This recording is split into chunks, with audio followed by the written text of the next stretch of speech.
In today's video, I'm going to teach you how to stop OneDrive syncing your local folders on Windows 11 5 minutes. By the end, you'll know how to stop the automatic backup of your desktop, documents, and pictures, choose exactly which cloud folders stay on your PC, and if you want, completely disconnect OneDrive from this computer.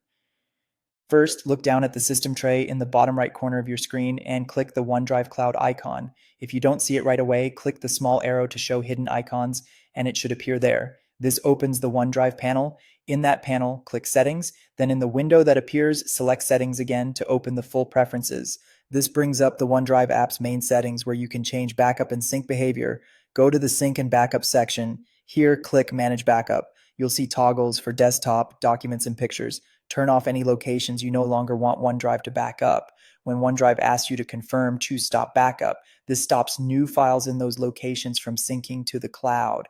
If those folders were previously redirected into your OneDrive folder, Windows may stop adding new items there. Your existing files remain where they are, and you can move them later if needed. A quick tip: wait for any pending uploads to finish before turning things off, so nothing gets stuck mid-sync. Next, go to the Account tab. Click Choose Folders.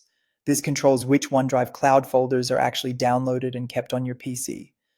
Uncheck the folders you don't want to store locally, then click OK. They'll remain safely in OneDrive online, and you can still access them through the web or bring them back later by rechecking them.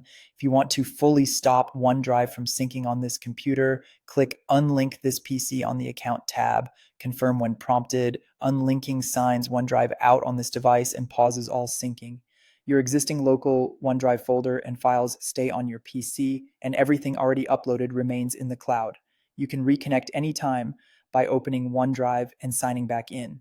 Before you unlink, it's a good idea to make sure the cloud icon shows that sync is up to date, so all your latest changes are safely backed up. That's it. You've disabled automatic folder backup, refined which cloud folders stay on your device, and if needed, completely disconnected OneDrive on Windows 11.